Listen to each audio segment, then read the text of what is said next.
Boa noite, pessoal, tudo bem? Vamos para a nossa aula de hoje de funcionamento do mercado, ok? Vamos passar pelo tópico Introdução, Sistema para Negociação, Tipos de Ordens, Negociações e Mecanismos de Ressarcimento de Prejuízos, ok? São tópicos bem específicos, mas ajudam a gente a ter uma boa noção de como funciona basicamente o sistema de negociações de ações, entre outras coisinhas também. Então, começando. Corretores e distribuidoras. Sua principal atividade é a execução de ordens de compra e de vendas de ativos para os seus clientes. Então, eles fazem aquele serviço de intermediário entre aquele, por exemplo, a empresa que precisa de recursos e as pessoas que têm recursos demais que querem pegar e investir em algo para aumentar a sua rentabilidade. Também podem auxiliar o investidor por meio da disponibilização de informações de análise de investimentos provenientes de seus departamentos técnicos ou de terceiros.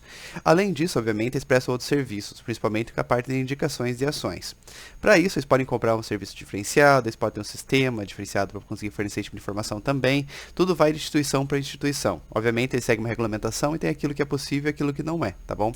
Mas normalmente essas empresas vão ter departamentos específicos para lançar relatórios no mercado, porque isso chama clientes novos, simplesmente porque eles estão indicando às vezes bons investimentos. Se as pessoas virem os resultados disso no mercado, muitas vezes entregam relatórios de graça.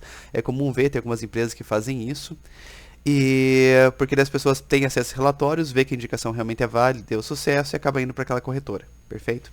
É assim que normalmente acontece. As corretoras distribuidoras normalmente oferecem aos seus clientes suporte para entender o funcionamento da bolsa e para a definição do perfil do investidor.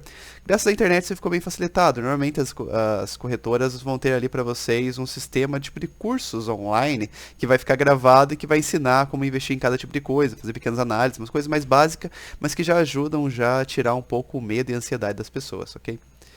Fornecimento de informativos sobre o mercado e relatórios de recomendação de ações, disponibilização de ferramentas e serviços, assessoria de especialistas, avisos sobre novos produtos no mercado, informação sobre o recebimento de dividendos e outros valores. Então eles prestam uma série de serviços que são mais relacionados ao suporte ao investidor. Eles não pegam e oferecem muitos serviços de extrema comodidade, mas normalmente eles vão ter alguns diferenciais. Eles vão te cobrar inicialmente talvez nada, inclusive para você começar a operar neles, né, para poder começar a fazer compra e venda de ações, mas muitas vezes vão te cobrar pelos serviços extras, seja pelas indicações, para às vezes ter um sistema de compra e venda de ações melhorado, né, um home broker com um design melhor, mais intuitivo, com mais informações, que permite que você controle e veja e verifique variações e mais ações simultaneamente. Tem N funções que eles acabam oferecendo, digamos, gratuitamente, um pouco mais fracas e simples, que eles acabam cobrando depois para um sistema premium, ok? Mas nada demais, você consegue também investir com o sistema gratuitamente sem problema nenhum. Mas, se quiser pagar pelo Plus, você pode pagar, que normalmente elas estão oferecendo, e é aí que elas ganham o dinheiro delas. Então agora vamos falar sobre algumas profissões, tá, que existem no meio, que são regulamentadas, que vale a pena dar uma discutida. Agentes autônomos de investimento. Os agentes autônomos de investimento são pessoas físicas que atuam como propostos dos integrantes do sistema de distribuição de valores imobiliários, especialmente as corretoras. As suas atividades são eminentemente comerciais. Prospecção e captação de clientes, recebimento e registro de ordens, prestação de informações acerca dos produtos e serviços oferecidos pelas corretoras. Então eles são meio que agentes realmente comerciais que buscam investimento para algumas instituições. Tem várias maneiras diferentes de atuar nesse mercado, tá? Você pode realmente ser totalmente autônomo e atuar realmente com um escritório pequeno e fazendo pequenos, digamos, aconselhamentos sobre investimentos. Lembrando que cada função é extremamente bem regulamentada, tá? Então cada um literalmente é dentro do seu quadrado, não pode realmente um pegar e ir além do que sua própria profissão regulamentada permite de maneira que ele atua, ok? A gente vai passar sobre as outras e fica mais claro esse tipo de situação. Continuando. Agentes autônomos de investimento. É importante ressaltar, porém, que os agentes autônomos não possuem autorização de administrar carteiras de investidores. Então, eles podem fazer recomendações e as recomendações deles têm que ser bem embasadas. Não é simplesmente ele chegar e falar, olha, eu fiz uma análise e essa ação aqui vai crescer. Ele não pode fazer isso. Ele tem que recomendar indicações de pessoas que tenham capacitação para isso. Que nesse caso seriam somente os analistas, tá? Ou seja, mesmo que um agente seja registrado na CVM como administrador de carteira, terá que optar por apenas uma das duas atividades. Essas funções são altamente regulamentadas, como eu tinha falado. Então tem situações, por exemplo, que analista de investimentos ele não pode simplesmente chegar e fazer operações no mercado com base nas informações que ele mesmo analisou antes que divulgue elas para o mercado. Vocês terem noção de como o negócio é regulamentado e é cheio das entrelinhas e de especificidades, assim, nas mais diversas áreas. Então, por exemplo, se o analista viu que tal ação vai subir, por meio das análises, usando, digamos, o conhecimento adquirido da sua profissão, ele não pode pegar e investir por conta própria para ganhar dinheiro com aquilo lá. Ele tem que pegar, publicar o seu relatório, esperar um tempo X e daí pegar e fazer investimento. Então, lembrando aqui que no caso, muitas vezes não pode atuar com acúmulo de funções, você só pode atuar em uma delas num momento, digamos assim. Você tem que optar por ter sempre uma delas, não é por horário, nada assim. Realmente, quando você está numa profissão, você não pode assumir a outra em momento algum, até mesmo que abandone essa profissão e assuma outra publicamente, digamos assim. Tem regrinhas específicas, tá, que não cabe agora entrar, mas tudo aqui é bem regulamentado. Administrador de carteira. Vamos falar agora que, lembrando que o agente autônomo de investimento não pode ser administrador de carteira, por mais que ele tenha autorização para isso, ok? Ele tem que ser o administrador de carteira ou agente autônomo de investimento. A administração de carteira de valores mobiliários consiste na gestão profissional de recursos sujeitos à fiscalização da Comissão de Valores Mobiliários. Esses profissionais se responsabilizam pela gestão de recursos dos clientes e podem assumir, por exemplo, a gestão de carteira de fundos ou de clubes de investimento. Devem encaminhar à CVM anualmente informações relativas às carteiras que administra. Então, essa pessoa aqui tem realmente a capacitação e autorização para pegar e gerir os fundos de investimento das pessoas, ou até mesmo gerir os investimentos de outras pessoas. Pode ser de um grupo, pode ser unicamente de um grande cliente, mas ele pode pegar e realmente fazer compras e vendas em nome daquela pessoa. No caso, se alguém tiver, por exemplo, acesso à senha do home broker de vocês e fazer compras para vocês, ela está cometendo um ato ilegal, tá bom? Você não pode fazer isso. Por mais até que você confie no conhecimento dela ou algo assim, isso não é uma operação autorizada. Mas o administrador de carteira pode fazer isso, entre outras coisas. Para reduzir potenciais conflitos de interesse, a gestão da carteira deve estar completamente segregada das demais atividades desempenhadas pelo administrador de carteira. Então, tem essa situação também. Ele não pode pegar e fazer investimentos simultâneos, digamos, naquilo que ele investe para ele ou aquilo que ele investe para a carteira. Tudo que ele investe na carteira tem que estar embasado em análises específicas direcionadas especificamente para a carteira. Não pode estar norteado por nada que possa ter algum cunho pessoal ou algum outro tipo de viés ali no meio. São coisas que estão bem na entrelinhas, não estão bem na entrelinha, está bem explícito, mas é difícil algo realmente acontecer, sabe? Que cause um problema na situação de alguém realmente investigar as duas carteiras dessa pessoa ou verificar as atitudes dela para poder analisar esse tipo de detalhe. Mas ele assim é previsto por lei, se está previsto por lei, deve ser resguardado e deve ser cuidado para não ter problema com isso aqui. Ele é responsável pelos prejuízos resultantes de seus atos dolosos ou culposos e pelos que infringirem as normas legais, regulamentares ou estatutárias. Nesse caso aqui, está vendo que ele é responsável caso ele age de maneira, digamos, por interesse próprio, de maneira criminosa, realmente querendo ferrar alguém. São situações bem específicas que ele vai ser realmente responsável. Ele não é penalizado por isso, por exemplo, se ele fizer um mau investimento por ser burro. Ok? Esse tipo de situação não vai haver uma punição para ele, porque ele já foi, digamos, atestado como capaz para atuar na profissão, ele tem o currículo dele disponível, ele tem os relatórios dele disponíveis, e se as pessoas escolhem investir nele, de certa forma elas estão assumindo uma parte do risco de confiar nessa pessoa. Então, se ele fizer algo por não ter capacidade correta para atuar nessa área, as pessoas não estão, digamos, não tem como punir ele por causa disso, por incompetência. Mas você pode punir ele por realmente por ele ter segundas intenções, por ele cometer algo, digamos, em benefício próprio, um benefício de um terceiro, de uma forma que seja combinada, perfeito? Então, atos diretamente criminosos, ele vai ser punido e responder por isso. Mas por fazer péssimos investimentos, necessariamente não, ok? Agora aqui um dos queridinhos analistas de valores imobiliários. São profissionais que elaboram relatórios e análises destinados à publicação, divulgação e distribuição a terceiros, que possam auxiliar ou influenciar investidores no processo de tomada de decisão. Além de ser aprovado em prova por qualificação técnica, deve obedecer ao código de conduta profissional da entidade que o credenciou. Então aqui, no caso, é um profissional que ele tem que passar numa prova. A prova disso aqui não é barata necessariamente, está aproximadamente uns R$2.000. E são mais de uma prova, no caso, tá? E a pessoa, após passar por essas provas, ela pode realmente emitir relatórios, seguindo os tipos de análise que ele foi aprovado, para pegar e indicar ações. Analista, no caso, CNPI, é o único que realmente pode fazer indicações de ações. E é altamente regulamentado, é aquilo que eu tinha dito. Tem um monte de regrinhas que devem ser seguidas. Por exemplo, prazos depois que se emitiu ali um relatório de uma análise indicando alguma situação que vai acontecer com alguma ação. Você não pode investir ou desinvestir naquela ação por um prazo X depois para comprovar que você não está induzindo o mercado a fazer nada corretamente, correto? E você não pode usar seus conhecimentos de analista para benefício próprio, para fazer seus próprios investimentos. Então é uma coisa assim que é meio contraditória e meio difícil de imaginar que realmente o mundo siga essas regras a fio, tá? Mas elas existem e são bem interessantes e vale a pena dar uma estudada. Tem até uma questão do questionário que é sobre isso aqui, tá? Então vale a pena dar uma estudadinha um pouco mais profunda do que eu estou falando aqui agora. Eu, no caso, não estou... Eu reduzi um pouco os slides, tá? Eles estavam com 40 e poucos, eu acabei reduzindo eles ali para uns 30 e alguma coisinha. Então, tem muita coisa que acabou me ficando de fora, mas eu peguei em síntese aquilo que é o mais importante para abrir portas, e caso algum de vocês tenha interesse, pode chegar e explorar cada tópico individualmente. Consultor de valores imobiliários. É a pessoa física ou jurídica que assessora os investidores interessados em fazer aplicações no mercado de valores imobiliários.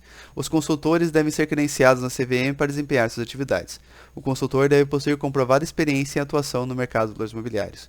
Isso aqui são regras, tá? Elas acabam mudando com o decorrer do tempo também. Muitas vezes um consultor acaba sendo analista também, acaba fazendo a prova de análise, simplesmente porque os estudos acabam sendo meio correlatados e acaba sendo que, a partir de certo momento, estudar uma coisa acaba ajudando também a ter um domínio maior da outra. Então, muitas vezes as pessoas vão ter mais uma certificação. Inclusive, vai ter consultor que é analista simultaneamente, entre outros casos, tá? Lembrando que todas as profissões são altamente regulamentadas. Caso queiram atuar em algumas profissões, tem que estudar realmente, ver o que tem que fazer, se vai ser uma prova de certificação. Normalmente tem provas envolvidas, tá? Ou capacidade comprovada. A ideia da capacidade é realmente ter um longo histórico de acertos, entre outras coisinhas. Então você vai ter que provavelmente começar numa profissão, estudar bem ela, acabar desenvolvendo nela, para acabar migrando para uma outra que seja mais difícil, com mais barreiras de entrada, ok? Então vamos aqui para uma parte bem interessante, que é sistemas para negociação. Aqui nós vamos falar um pouquinho do Home Broker, que eu falo tanto nas aulas, mas acabo não conseguindo mostrar em uma tela para você especificamente. E basicamente essa telinha de computador que está aparecendo aqui é basicamente como funciona o Home Broker, ok? Tem alguns que são bem mais simples do que esses, tá? Esse aqui no caso é bem feito para uma tela de computador, tem vários gráficos, tem um painel realmente que é para ser mais comercial do que uma pessoa que está realmente analisando os seus investimentos aqui. Mas às vezes em síntese você consegue mostrar esse tipo de informação, você consegue ter ideia de cotações, os preços subindo e preços descendo. E é claro, né, se for usar no celular, normalmente a tela vai ser simplificada para você conseguir acessar numa telinha pequena. Se for uma tela grande, você consegue personalizar ela de N maneiras diferentes. Isso acho que varia bastante dos interesses e investimento de cada um, principalmente se quer investir a longo prazo, se for ter um contato, digamos, diário com a gestão da sua carteira de ações e assim por diante, ok? Eu aconselhei em sala algumas vezes a Rico, a Inter, simplesmente porque elas são um pouquinho mais simples. No caso, a Rico, ela tem um home broker bem bonito, assim, basicamente nesse formato. Ela puxa mais pro preto, puxando mais as cores da própria marca, né? Mas é bem funcional, é bem prático e por ser de graça vale bastante a pena. O Inter eu aconselho mais simplesmente porque ele é feito com uma interface especificamente para celulares, então é muito mais agradável para usar ali. E também, em questão de taxa, os dois são bem parecidos em simplesmente não cobrar em quase nada, ok? Então, vamos continuando. A intermediação de operações com valores imobiliários em mercados regulamentados é privativa de instituições integrantes do sistema de distribuição. Sendo assim, investidores não podem acessar diretamente a BMF Bovespa, devendo realizar suas operações por intermédio de corretoras ou distribuidores de títulos e valores imobiliários. A lista de todas as corretoras autorizadas a operar está no site da CVM e da Bolsa. Ok? Isso aqui é um detalhe importante, tá? Lá tem todos que realmente são autorizados, então cuidado para não cair nenhum golpe. Principalmente agora, com a ascensão das criptomoedas, acaba acontecendo bastante, já aconteceu desde 2019, 2018, de ter várias corretoras que são falsas ali e aplicam golpes similares ao de pirâmide, onde as pessoas começam a investir, começam a injetar cabeça nos capital, eles usam o dinheiro de umas pessoas para pagar as outras, e isso acaba mascarando o negócio por tempo suficiente até que a quadrilha consiga roubar o dinheiro das pessoas. Então, tomem bastante cuidado, sempre pesquisem bastante antes de colocar o dinheiro de vocês em qualquer lugar, ok? Home Broker é um sistema de acesso aos mercados de bolsa por meio do qual os investidores podem negociar diretamente pela internet, enviando ordens de compra e venda.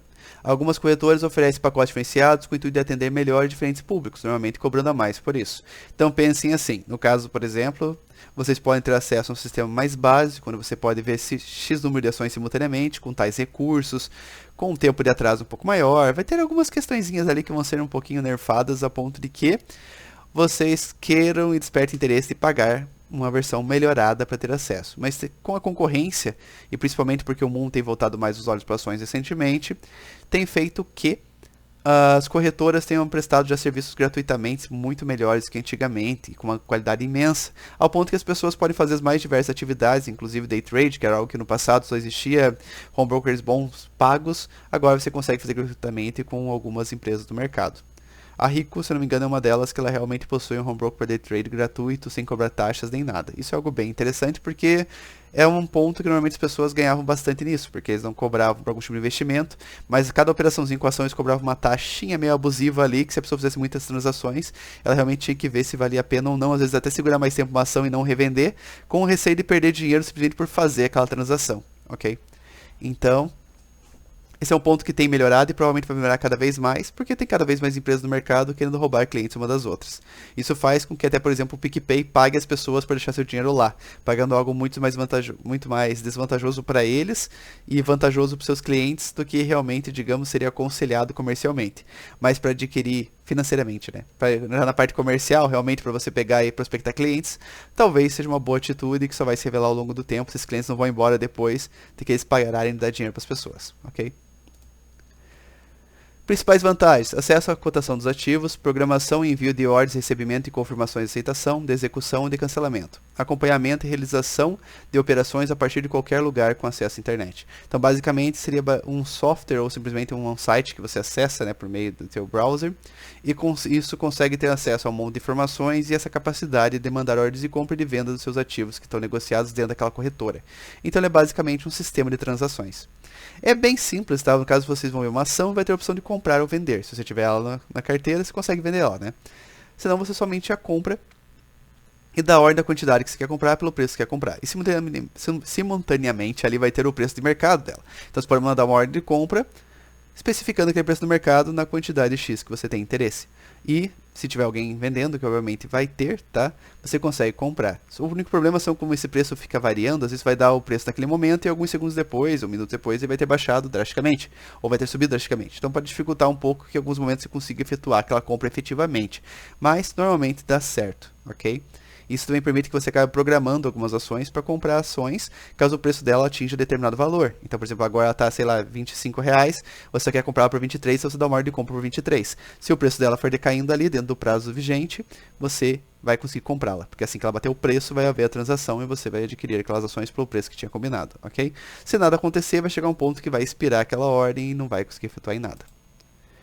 Mesa de operações. Esse serviço coloca um grupo de profissionais à disposição dos clientes para orientação e execução de ordens. Além de chat e e-mail, acesso à mesa de operações realizado por telefone, o que torna esse meio de acesso uma contingência para o investidor do home broker em caso de falha de conexões à internet. Um outro público isso aqui são pessoas que têm um pouco mais de dificuldade de lidar com a tecnologia. Por exemplo, pessoas mais velhas que têm uma dificuldade real assim de entender como funciona a interface dos softwares, porque acaba sendo meio instintivo para quem mexe muito com esse tipo de coisa e tem acesso a diversos aplicativos diferentes. Mas pessoas mais velhas também têm um pouquinho mais de dificuldade nessa parte, até mesmo ansiedade por estar investindo dinheiro cria uma tensão muito maior.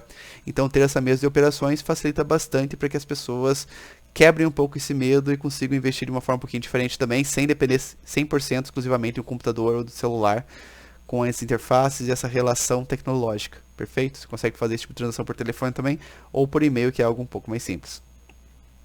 Acho que o telefone é mais simples que e-mail, né? Mas você também consegue formalizar e assim tem essa tranquilidade de estar formalizando aquilo que você está fazendo.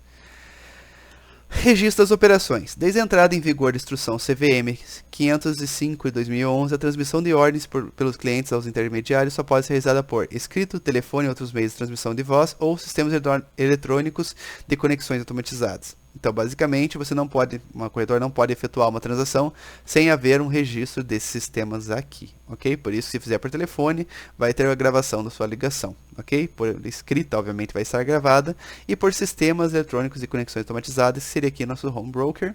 E funciona perfeitamente, ok? Lá eu acho que é o sistema mais eficiente possível de se coletar as informações e ter elas depois guardadas, caso seja necessário. Isso aqui simplesmente vem para proteger o cliente e evitar que do nada a carteira vire outra coisa, sem que você tenha escolhido por isso. Igual acontece mais ou menos com empresas de telefonia, que você às vezes não pede para trocar de plano ou algo assim, e eles acabam trocando por conta e falando que você aceitou isso de alguma forma, ok? Para evitar esse tipo de problema aqui, principalmente porque os prejuízos financeiros seriam muito maior do que algum tipo de serviço como o telefone, que acaba enganando as pessoas. Esse aqui é bem controlado e esse sistema de registro vem de encontro com essa situação. Não que o sistema telefônico não tenha registro, tá? Quando você liga, por exemplo, uma companhia de telefone. Mas, mediante algumas regulamentações mais quebradas, que permitem que você autorize algumas coisas por SMS, acaba havendo esse descaso de informações e muitas vezes uma manipulaçãozinha aqui e ali. Vamos falar agora um pouquinho sobre tipos de ordens. Ordem é a instrução dada por um cliente à sociedade corretora para execução de compra ou venda de um ativo. Principais tipos: temos ordem a mercado, especifica somente a quantidade e as características dos ativos e direitos a serem comprados ou vendidos. Você é direto, você especifica se quer comprar aquelas ordens, se quer comprar aquela quantidade de ações lá que você quer comprar pelo preço X, e se tiver vendedor vai comprar, senão não, ok? Ordem limitada é aquela que deve ser executada somente com preço igual ou melhor do que especificado pelo cliente. Isso aqui é bem interessante, porque você vai dar uma especificação de preço, ok? E se tiver uma condição que esteja mais barata que aquilo, você também consegue transicionar. A ordem a mercado ela acaba sendo mais específica, ok? Ou melhor, acaba sendo menos específica porque você está aberto a comprar aquelas ações por preço X. Hoje em dia é difícil ter algum home broker que realmente atua nesse formato a mercado, ok? Porque normalmente quanto mais informações tem, menos logrados vai sentir, menos reclamação vai ter e menos problemas para a empresa vai gerar. Então, quanto mais claro, e mais intuitivo e mais exemplificado o sistema tiver e mais transparente, melhor para as pessoas e inclusive para a empresa ali também, para não ter que aguentar as reclamações depois. Ordem on stop é aquela que especifica um nível de preço que, se atingido, criará uma nova ordem, essa sim de compra ou venda, com características previamente definidas pelo investidor. Ordem casada é aquela constituída por uma ordem de venda de determinado ativo e uma ordem de compra de outro, que só podem ser efetivadas se ambas as transações puderem ser executadas. Então, nesse caso aqui, é basicamente uma ordem onde você vai dar especificação, por exemplo, de venda de uma determinada ação por determinado preço, e caso essa situação aconteça, você consegue pegar e vincular uma nova compra. Então, você vai estar convertendo basicamente uma ação em outra ali. Mas caso a venda não aconteça, você não vai conseguir executar a outra, perfeito? Então você não vai conseguir comprar se não conseguir vender ou vice-versa. Então vai ter um caso realmente de venda casada, ok? Então você coloca essa ordem conjunta, digamos uma de venda e uma de compra. Então se você conseguir vender a sua ação, você automaticamente vai estar comprando a outra. Validades das ordens. Validade para o dia só é válida para o dia que foi encaminhada. Validade até a data especificada. Terá validade até a data especificada, o máximo sempre é 30 dias, tá? Eles não deixam passar disso. Validade até cancelar, terá validade até que o investidor cancele, no máximo 30 dias também. A diferença dessas duas é bem pequena, tá? Então você pode escolher, eu quero colocar ali que a data vai ficar, digamos hoje, sei lá, é dia 17, vai ficar até o dia 25, ok? Passou o dia 25, se não conseguir transicionar naquele determinado preço, não vai acontecer. Validade até cancelar, você vai deixar ali a de eterno até que você vá lá e cancele. Mentira, porque em 30 dias aquilo ali vai ser cancelado. E validade tudo ou nada só tem validade no momento em que é encaminhada, é feita integralmente, o sistema cancelará. Ou validade de cancelar, o sistema executará a quantidade possível e cancelará o saldo remanescente automaticamente. Alguns detalhes aqui se podem ver, que fala assim, você vai comprar, que nem aqui, você vai dar ordem de compra, se não conseguir comprar tudo, você não vai conseguir efetuar sua compra, ou você vai comprar parcialmente até quanto conseguir comprar. Isso aqui é algo muito mais direcionado para os grandes investidores, pessoas que investem uma quantidade absurda de dinheiro, tá? Porque nós vamos dar uma ordem de compra de 100 ações, normalmente o mercado vai cumprir isso aí tranquilamente, você não vai ter problema nenhum disso, muitas vezes não vai ter dificuldade de vender ou nem de comprar. O problema é quando você movimenta a quantidade absurda, você está dividindo aquelas ações que está vendendo em muitos compradores diferentes. Então daí você pode escolher se quer vender tudo uma única vez, ou quer comprar tudo uma única vez, porque senão acaba tendo até uma pequena variação dos preços ali, conforme aquilo vai acontecendo. Ok. Então, para os pequenos investidores, normalmente você vai lá, vai decidir comprar uma ação, vai ver o preço que ela está ali, e vai dar ordem de compra com o preço atual, ou vai escolher um preço específico que vai acabar, digamos, influenciando. Caso o preço seja atingido ou não, você vai conseguir comprar ou vender aquela ação. Ok? Isso permite que se faça ações pré-programadas e consiga ganhar o máximo de dinheiro possível, porque é difícil você ficar olhando isso aqui, digamos, durante o horário comercial inteiro, para ver qual vai ser o melhor momento para você vender suas ações. Então você pode deixar, por exemplo, minha ação agora, igual eu tinha dito, está em R$25, se ela cair até 24 eu quero vender. Então você dá uma ordem relacionada, diretamente vinculada a essa questão do preço, com esse preço específico, então assim que atingir aquele ponto, vai ser vendida por R$24. Se não atingir, não é vendida. Então significa que, se o caso a ação, digamos, estabilizar ou continuar subindo, você não vai querer vender aquela tua ação, então você já deixa programadinho dessa forma. Você consegue programar essas ações de maneira que, conforme o mercado reaja, você vai ter ações específicas que vão acontecendo e você pode fazer essa programação toda conjunta, sem ter que ficar, digamos, vai começar amanhã, faz essas programações e deixa o dia rolar. Você não precisa ficar olhando a cada, digamos, 15 minutos para ver como está a situação, para ver se realmente vai querer comprar ou vender alguma coisa. Negociações. Pregão. A bolsa oferece um ambiente de negociação eletrônico em que as ordens de compra e venda são lançadas e os negócios fechados ao melhor preço. O pregão é aquilo que a gente conhece como a bolsa tradicional, ok?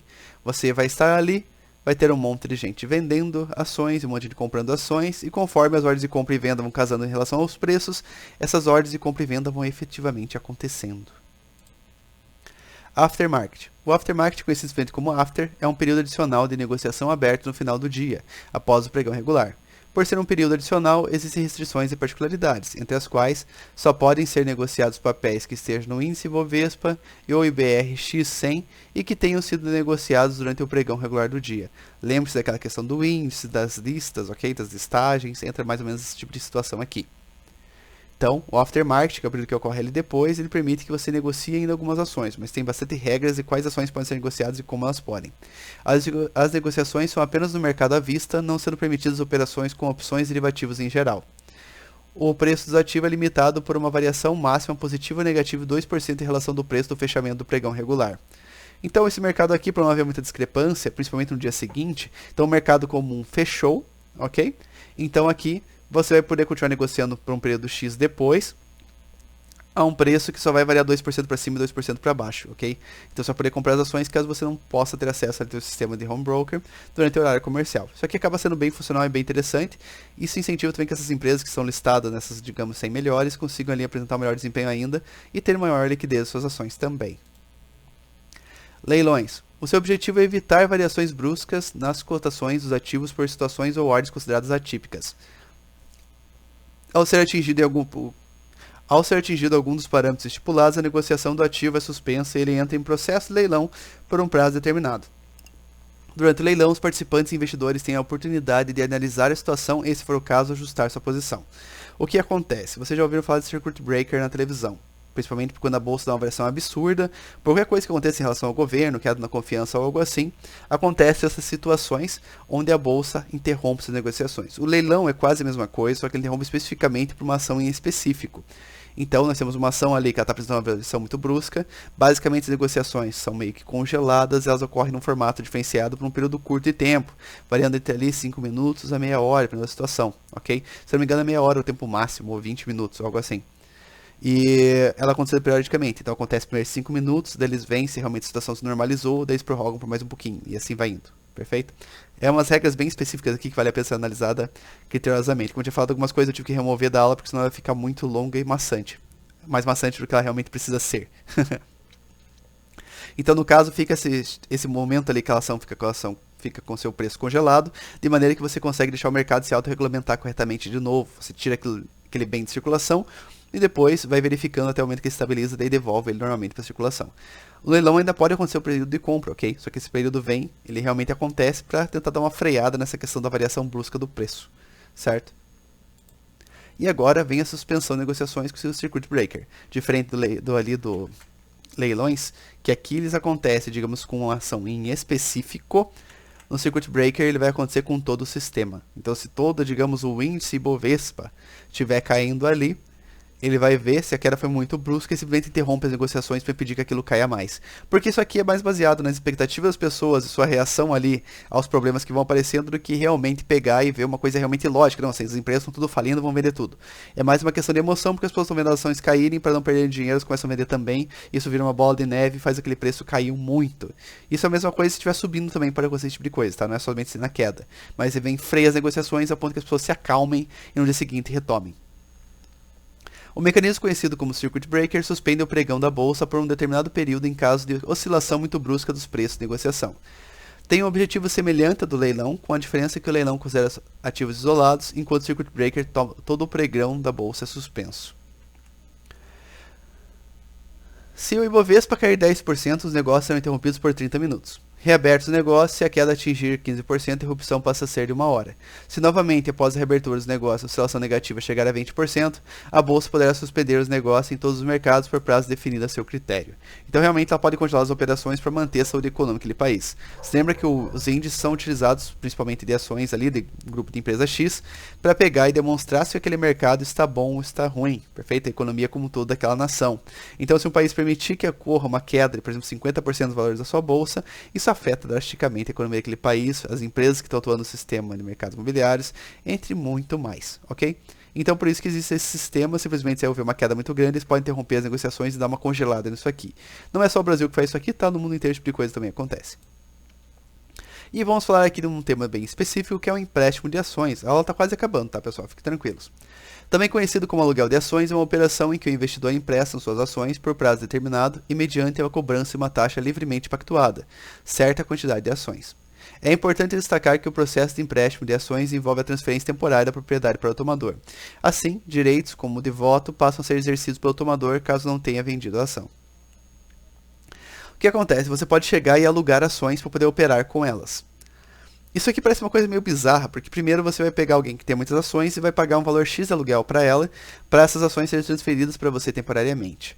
Isso aqui é uma situação que normalmente você vai ter que dar garantia para a pessoa que está alugando as ações, num valor que seja proporcional ali ao prejuízo que aquela pessoa vai poder ter alugando as ações para você, e permite que você opere essas ações livremente, no caso você pode vender essas ações, ok? E ganhar dinheiro com isso também. Só que no final do contrato você vai ter que devolver essas ações para as pessoas ou o valor específico, ok? Você pode estar acordado especificamente também em devolver as ações ou pagar o valor Isso aqui vai de acordo com o contrato, porque isso aqui é um pouco mais aberto na maneira de como pode acontecer. Isso aqui é útil? Vocês conseguem imaginar uma utilidade para isso aqui? Não são tantas assim. Tem algumas situações que você precisa dar uma garantia em ações para poder investir em outros ativos. Nesse caso aqui, você aluga essas ações e dá essa garantia para aquilo que você está querendo investir, e essa garantia daí tem uma função, certo? Essas ações vão ter uma função. Outra situação é, você imagina assim, olha, sei lá, a Apple vai lançar o iPhone 14 e você sabe que esse celular vai ser muito bom e você acha que as ações da Apple vai subir ali em 10%.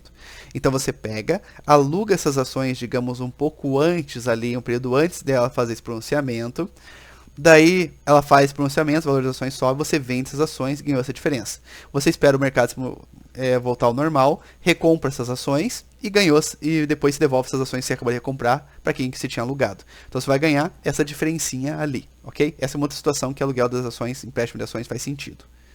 E tem algumas outras mais, tá? Mas é uma operação bem específica, e essa aqui entra nas situações que varia e se torna mais útil para quem realmente está investindo uma grande quantidade de capital ali, porque dessa forma consegue retornar mais.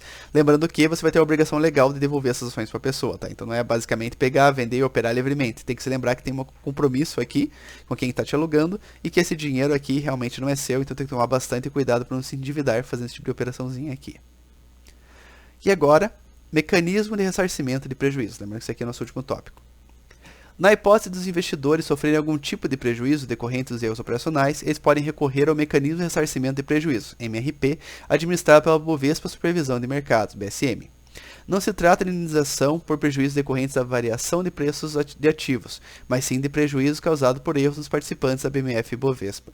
Então lembrando aqui que tem um mecanismo caso aconteça algum erro no sistema, que por exemplo faça que você faça uma transação errada, ou que não efetue alguma transação que você precisava fazer, por exemplo uma venda e fez você perder dinheiro, esse é um mecanismo de ressarcimento de prejuízos que você pode recorrer. Lembrando que isso aqui não é, novamente, por burrice ou por maus investimentos. Ele é feito... Eu falo burrice, tá? Mas não se ofenda. Todo mundo faz investimento errado, eu faço investimento errado, todo mundo faz, tá? Todo mundo tem direito de ser burrinho de vez em quando. Mas esse tipo de situação aqui, ela não existe para te, digamos, ressarcir de prejuízo que você teve por má decisão em algum momento.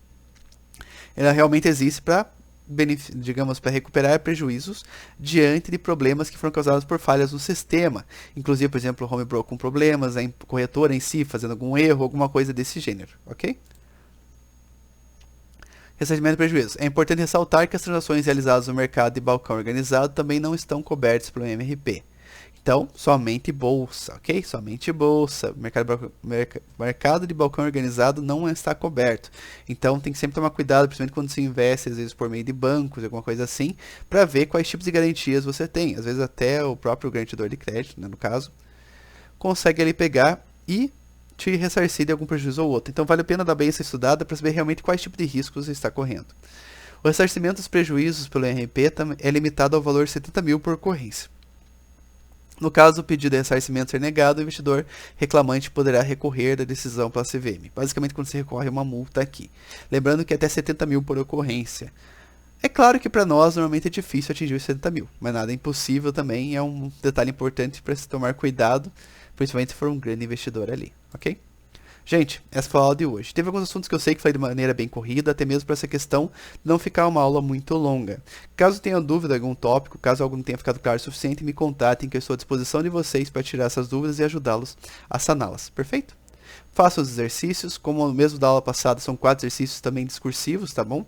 Valendo a nota de 0,8, 0,2 para cada questão. E respondo eles com carinho ali, que eu vou começar a corrigir já em breve. Perfeito? Um grande abraço a todos, uma grande semana e também um ótimo fim de semana, porque a gente só vai se ver novamente na próxima semana, na próxima segunda-feira. Se cuide, gente. Abraço. Tchau, tchau.